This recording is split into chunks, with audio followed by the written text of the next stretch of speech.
Thank you very much. And before I start, I'd like to thank Brian and the team, for organizing the event, for having us. It's great to be here. Great to have a real audience.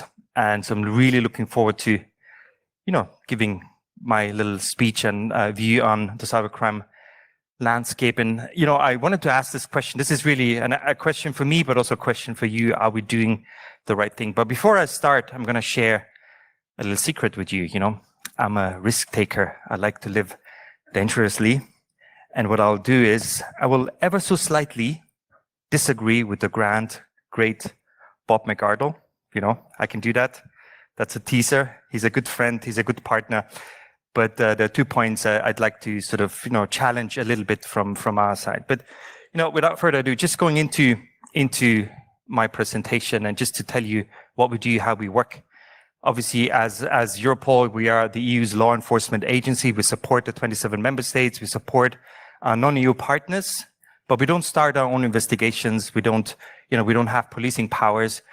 So what we are really law enforcement as a service. We provide key expertise to our member states, to our non-EU partners. We provide, aggregated intelligence packages. We provide, tools and services.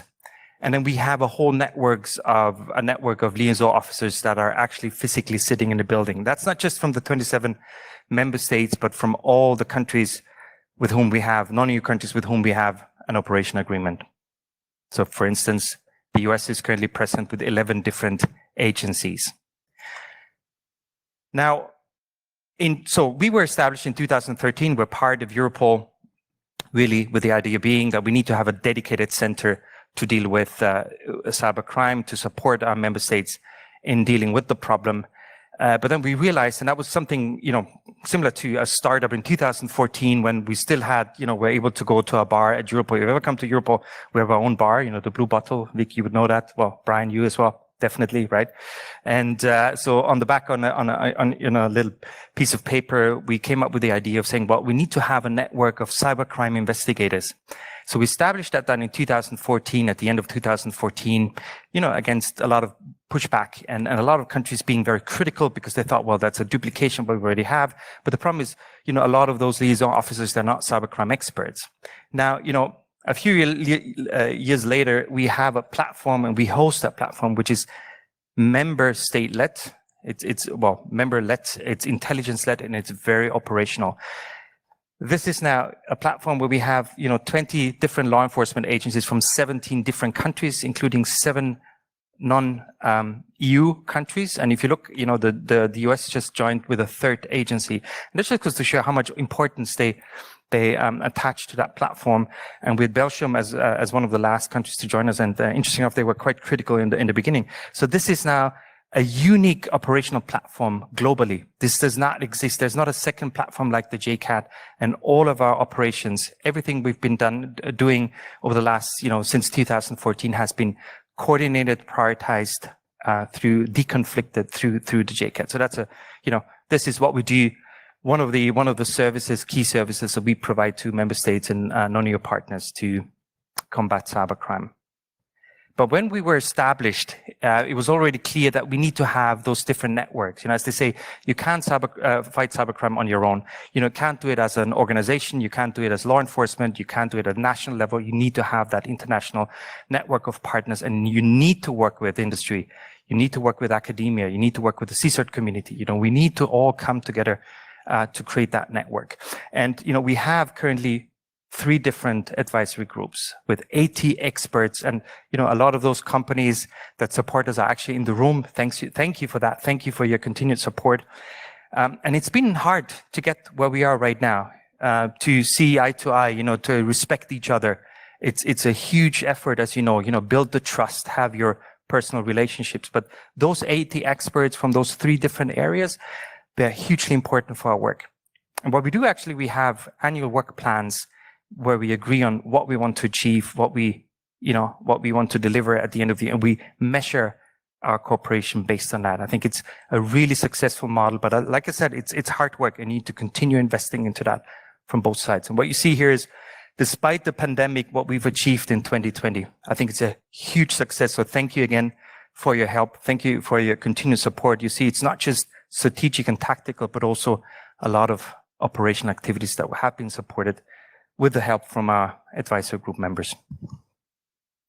Now, before I go into the key threats and trends, so that's one of our key services, obviously, is to provide an overview of what are the threats, what are the trends, what happened, during the last 12 months, what's the future going to look like. But before I do that, I just wanted to, credit that to Vic Baines. She is the mother of the IOCTA. I think it was 2013, wasn't it? The first that you drafted the first IOCTA? Or even 2011? There you go. So ever since, we've kept your legacy alive, and this is now the key strategic product when it comes to assessing the cybercrime landscape in the EU. We have obviously input from our law enforcement colleagues, but also from industry and academia. And I won't dive into, the details here because we've heard all of that. What you see here really should reflect what you're seeing as well. There might be some differences because obviously as law enforcement, we tend to see the end of the attack chain, whereas as industry, you often see, the initial attack vectors, the IOCs.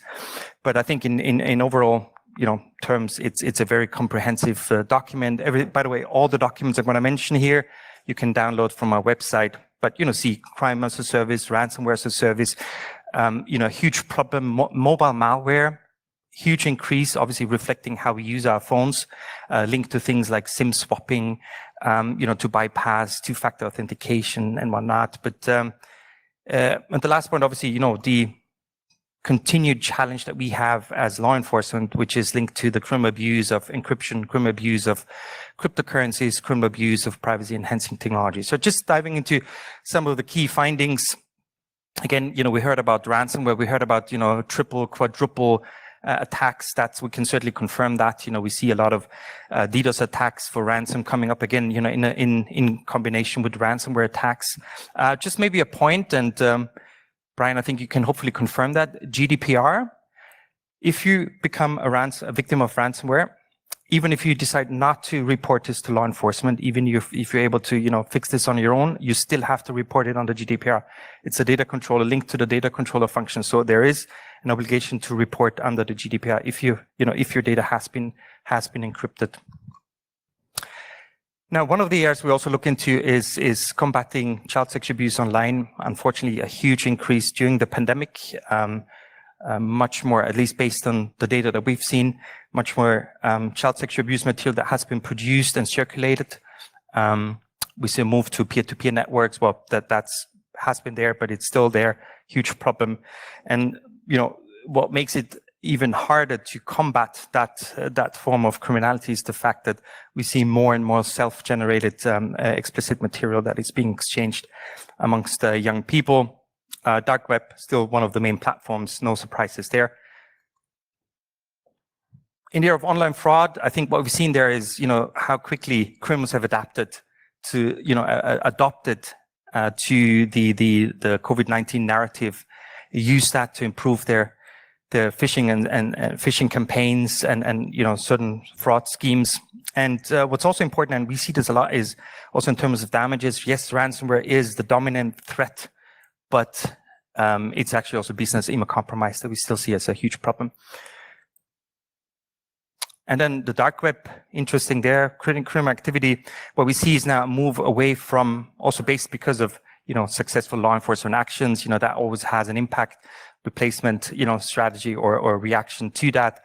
We now see a move to distributed encrypted communication platforms such as Telegram and Wicker, and also a tendency to use more privacy-enhanced cryptocurrencies.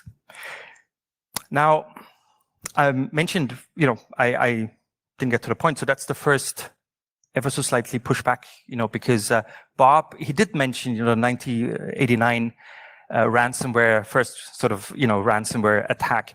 Now, it's true, obviously, this is light years away from what we're seeing right now. But the point is, and this is sort of linked what Vic has said, what Brian has said, Eugene has said, there are no sort of black swans, or very rarely, and Brian, you actually had this as a screen, very rarely would we see those black swans, the, curveball, that's like, oh my God, nobody ever thought about this. So that's why it is important to look back and say, well, 1989, there was the first attempt, to encrypt data of course, it's very, very different from what we're seeing right now. Just like with artificial intelligence, it was 1940 that the first AI systems were programmed. And guess what? I mean, the basic principles are still the same. Now, of course, we have the computing power, we have the data, so now we can actually use it. We have that convergence. The same with, I don't know, quantum computing, introduced conceptually in 1980. So all these concepts have been around. So there are no black swans in that sense. There's a real evolution. And what you see here is something that I'm reusing this in our 2015 IOCTA. We had that in there, and we call it the cybercrime trichotomy. We try to sort of, have one infographic that explains, based on our understanding how cybercrime works. You have sort of the cyber criminals, and, at the bottom, you have the unskilled ones that use, the tools and services to attack a large number of potential victims. So, if they're successful, typically their profit is very small, but as we move up, they become more skilled, more sophisticated even. And a lot of times, at the top, they won't even share the tools. And those are the ones that have the targeted attacks. If they're successful, big game hunting, they have the huge successes. Why is this important? This is linked to, what we've heard before. If you look at the bottom, we do not have the resources to investigate that, high volume, low value criminality. We just simply do not have the resources. We can't investigate ourselves out of this, which means all these principles we've heard, security by design, security by default, privacy by design, privacy by default, cyber resilience, whatever we want to call it, those basic principles, the things that have been, discussing for years now. Again, this is not news. We know what the basic cybersecurity controls are. We know what we need to do. Network segregation, monitor your admin accounts, two-factor, multi-factor authentication, test your backup plans, all the things that we know we should be doing. A lot of times, unfortunately, we don't do. Because if we get that right, if we collectively manage to increase the cybersecurity baseline, increase cyber resilience, with this idea being that there is no, full security, no 100% security. So eventually we'll all be, a victim of a cybercrime attack. We need to be prepared. We need to be ready. We need to have a incident response plans, not just sort of prepared, but also tested. Because if that's working, if we manage to do that again collectively, we can focus as law enforcement together with industry, obviously CSIRT, all the partners to focus on the top criminals, on the ones that, really cause the biggest damage, not just financially if you look at ransomware, but also now obviously having a situation where we go way beyond the financial impact. All of that, very difficultly, explained in very difficult terms. This is actually what I'm trying to say. It is the basics. Of course I'm simplifying, but it is a lot of times the basics. And if we get them right, we can already fend off a lot of those cyber attacks. So,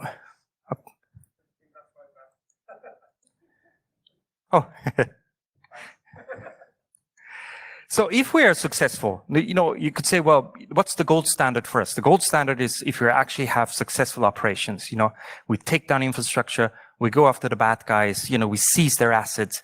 And I think one of the best examples, recent examples, is the takedown of Emotet in January this year. An operation that took more than 3 years, many international partners, not just law enforcement, but also industry, academia working together, coming together. Very early start on a day in January, 4 o'clock, waiting for one of the suspects, to get to the office, and then he kicked off 3 different teams, one just focusing on the infrastructure, one focusing on the financial aspects, and one just focusing obviously on the criminals. And we were able to use new legislation in the Netherlands that would allow them to actually hack into some of the C2 servers.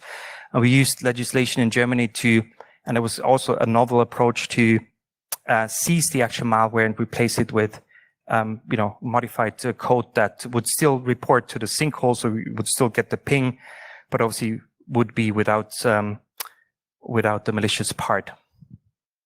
And if you think about it, Emotet, for years, one of the key threats in 2019, it was estimated that about 61% globally of all emails with a malicious attachment were coming through Emotet. I think we saw it, I think it was 2018 probably, or 17. It was the first time we saw Emotet. At the time, it was a small piece of malware And then it developed into, I think, a perfect example of the crime as a service model, right? Because that was rented out to other criminals and they used it, for instance, to distribute ransomware. So huge success. And then, of course, we had that, expectation versus reality. I thought that was quite interesting. On the left, we saw, well, surely, this is the command control center of Emotet, such a large network, causing all this, hundreds of millions of damages, being used by that many criminals, responsible for all these attacks. But as you probably know, that was the reality. And it's quite interesting. First of all, you see the difference, because on the left-hand side, that's what we have to do. That's our SOC, right? That's 24/7, top experts monitoring the threats. What they need to do is on the right-hand side, just put something together, obviously knowing what they're doing, but being able to control such a large network through that equipment you see there. Of course, no time to rest. And I'm not going to go into great detail, but those has many other examples. Like we heard already, we've been very lucky in that we've been able to go after some ransomware groups and had some successes there, and that's ongoing. We've had some good successes against dark web vendors and sellers. That was a follow-up activity, but then also in the area of criminals abusing encrypted communication networks, we actually had 3 successes in a row. We had EncroChat with SkyCC, and then Amann, which I thought was the most innovative approach where, the FBI with some partners actually developed the app and, offered that to the criminals. Take EncroChat. We are very lucky that we have some of the top experts in certain areas, such as encrypted data at rest or cryptocurrencies. That was a situation where we've been able to provide key service to the member states to make that investigation happen. Well, Emotet, is it down? Nope, right? It's coming back up again. Now, it's frustrating. Of course, it's frustrating because we've invested so much time and energy in taking it down, but it was to be expected. I discussed this with one of my colleagues, and his, response was, well, the race goes on, and we'll just continue with that, game. But it just goes to show you, and I mean, it's very hard to eradicate also actually the software, the infrastructure, because there is a huge incentive for cyber criminals to get into that space because it's typically low risk, high profit business. Now, this is not the second time where we ever so slightly disagree or push back, whatever you want to call it, with Bob. And, this is really meant as a joke. Now, when it comes to public-private partnership and actually trying to prevent a cyber criminality from happening, that to us is the platinum standard, if you will. And first of all, it's a platinum standard for those, like I mentioned before, this, the high volume criminality that is very hard to investigate, or we simply don't have the resources to do that. But in general, especially also when it comes to ransomware, if we can help victims and we can help to prevent or to, mitigate the attack, that's where, that's the sweet spot. And the No More Ransom Initiative, and who in this room is actually aware of the No More Ransom Initiative? You probably are. Good. That's good. And thank you for all of you who are supporting it, because we have about 170 different partners.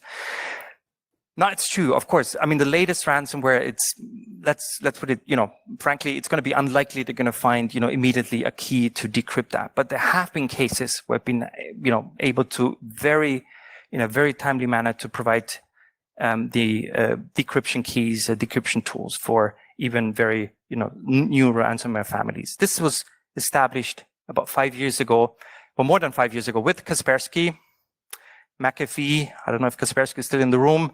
And the Dutch police. And the idea was, well, we need to have a platform where we can, provide victims with solutions. And then, fast forward 5 years later, we have a platform available in 37 different languages. Like I said, more than 170 different partners, but most importantly, 120 different tools that are currently decrypt 150 different ransomware families. In July, we had the 5th anniversary. We've been able, and this is a very conservative estimate, we've been able to help 6.2 million victims. And that's just individuals. This is whole organizations. And we've been able to prevent more than $900 million of ransomware payments going into the hand of criminals. I think that's a huge success. Of course, it's, it's challenging. We need to adapt. But I think, if we come together for the greater good, this is what we can achieve. And all of you can actually become, a law enforcement officer. You can start helping us. And that's another area where we try to sort of, be innovative, and that's our Stop Child Abuse, the Trace an Object initiative. This is an area where, all the experienced investigators, they look at child sexual abuse material, they can't even place the image. They don't know where the video was taken, where the image was taken, So we started with that initiative, and we extracted certain parts of the image, like, a t-shirt, a shoe, the background, and put this online. And to me, the left two numbers are the most important ones. We've been able to, identify 5 projects, but most importantly, we've been able to rescue 23 children. Those are the latest figures. We have a PR. Oh, thank you. That's you also, yeah? Well, that's for all of us. Thank you very much. We've received more than 27,000 tips. This is the latest press release. It's out today. And think about it. Those 23 children, we've not been able to rescue without the help of the public. And we have a lot of other, prevention awareness materials. So the left of boom idea, all of that is available on our website in different languages. This idea to actually, educate young people, educate, the general public, how you can protect yourself. What are the threats in simple terms, in their language. So for us, that's hugely important. And we wouldn't be able to do this without our help, with the input from industry, from academia, to understand how we can best design those things. So just looking ahead, we do a lot of forward-looking analysis. All these reports, again, are available on our website. So the idea is, again, to understand, what's coming our way in terms of new technology. What are the challenges? What are the opportunities? So if you're interested, that report, I think, is quite good, because it has sort of 5 main categories where we talk about loss of data, loss of location, international cooperation, cross-border cooperation, legislation, challenges in that regard. So you see sort of the main categories and what, the various different detailed challenges are in that regard. We have now, for the 3rd time, published our observability function report on encryption. Anything you want to know about, the latest developments, such as oblivious DNS over HTTPS, homomorphic encryption, using AI to crack encryption or improve encryption, quantum encryption, it's there. It's explained in terms that you can understand it. And again, we're looking at the threats, the potential abuse, but also the opportunities. Again, you can download that from our website. This is something I co-authored with Professor Mary Aiken, and there it's a position paper where we said, well, there's the blue line, the concept of a blue line, and we said, well, who decides where to draw the blue line in cyberspace? Where is safety and security? Who's responsible for that? And basically the message is it's a collective discussion that we need to have. So I invite you also to look at that and participate in the discussion. Then, as a last example, this is something we drafted together with, was actually Bob and his team and Unicre, on the malicious uses and abuses of artificial intelligence, which was a very innocent question I got about 1.5 years ago from a journalist, and I said, I have no idea. So we looked at it, and I think it's quite interesting. It's a little bit gloomy, but we have a number of recommendations, because the basic message is that, and I think that goes for my entire presentation, is yes, there's a lot of risks, there's a lot of bad things happening, but there's so much potential in cyberspace, right? And artificial intelligence for good, there's so much potential. We just need to know the risks. We need to build systems that are robust, that are ethical, that are unbiased. So we need to understand what the risks are and how criminals are using AI and will be attacking AI systems to build those systems. And of course, they do. We have 2019, the first case where somebody used a publicly available tool to emulate the voice of a CEO to have a successful CEO attack about 2 weeks ago. I attended a meeting. I was sitting next to a board member, and we're talking about that, and said, yeah, happened to me 2 weeks ago. They spoofed my number and then called 2 of our partners here in Spain and in the US. So it's happening. This is not sci-fi. This is happening as we speak. We had the case where, some MPs thought they were speaking to the chief of staff of Navalny, but apparently that was a deep fake. So this is, if you look at this, you probably know that website, but I love it, where you see, where, you can see those 2 faces. One of them is completely synthetical, created from scratch. I'll give you a second to look at those 2 faces. Which one do you think is real? Yeah, true. So it's the right one. But, if you think about that, that means in terms of, identity management, know your customer. I've seen proof of concepts where in real time, they've been able to manipulate videos. So a lot of those standards that we have, in this space, for instance, for banks, when you create online accounts, we need to come up with new ways of testing those images and videos to spot whether those are deepfakes or not. So this really gets me to the end, where the question was, so are we doing it right? Honestly, from where I stand, I think we've come a very long way. We're doing it right because we're working together, we're coming together. But having said that, I think we need to become even better. We need to become more innovative. And by the way, we do a lot of innovation. It's just in the interest of time, I didn't want to dive into that. We've done a lot of interesting work in that space. We need to work with academia to become more innovative even. We need to improve our communication, our collaboration. It's challenging. Somebody once said, cooperation and sharing information is the thoughts and prayers of the cybersecurity industry. And it's true. We've been discussing this. Again, it's not a new concept. But I think we've come a long way, and I would like to thank you because a lot of you in the room are working closely with us, and together we have, an opportunity to make cyberspace safer and more secure. And with that, I'll thank you.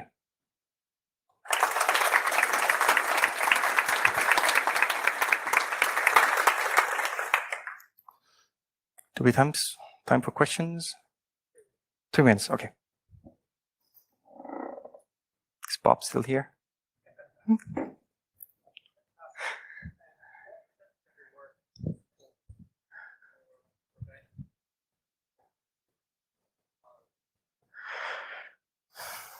I think so. Raison d'être is operational work. So whatever we do is mostly focusing on supporting operations, so strategic, tactically, and operationally. I would say about 20%. And of course, we have the problem, like everyone else. How do you measure the impact of your prevention and awareness work? But what we typically do is that we work with operations. So whenever there's a large, for instance, money mule actions, we have regular money mule actions. The last one was supported by more than 1,000 different banks, not just within. We then have a prevention campaign following the operational activity in the various different languages. So we also try to really link it to the operational activities. But I would say about 20% of work is dedicated to prevention and awareness.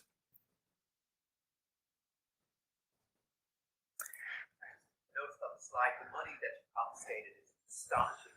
30 some of these people, I don't know how many of them involved, but they must leave a trail if they have much money, the assets that they wish to acquire, so that makes it easier to protect or. Yeah, so that's certainly obviously, and Bob said it. Definitely cryptocurrencies were a game changer when it comes to ransomware. I think the volume still is a challenge also for criminals because eventually they want to turn their cryptocurrencies into fiat money, and that's where it's becoming a little bit easier if the volume is higher. But then the ways to split this up, use mixers and tumblers, and like I said, go from Bitcoin to Monero, Zcash, and then back, and it's challenging to follow the money. But certainly the volume is I would say then a challenge for cyber criminals because again they need to get this out of the system, and that's sometimes helpful for us. Exactly.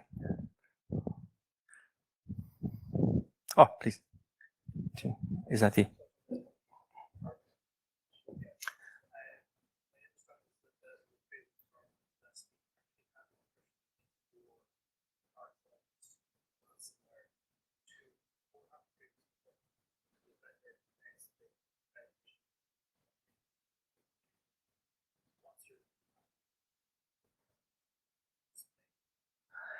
You mean that they allegedly had the key and were giving that to the...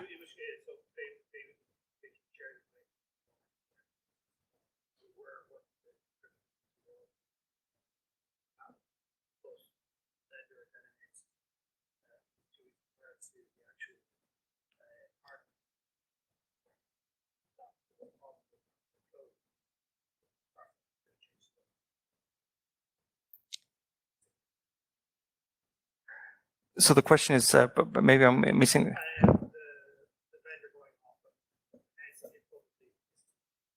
Yeah, I think that's that's a challenge in general, and I think that's one of the reasons why normal ransom is not as popular as it could be, because there's obviously a whole business model out there in terms of ransomware mitigation, and that's where trust comes into play. And that's typically, a lot of times we have that problem. For instance, when it comes to releasing press releases, they have some countries saying, "Wow, we're so excited, we're going to release that," and we're like, "Oh, we actually decided to do that tomorrow," or whatever. So you know, a lot of times it helps them to have JCAT and other platforms to deconflict and coordinate that, but we can't control this all the time. It is what it is, I guess.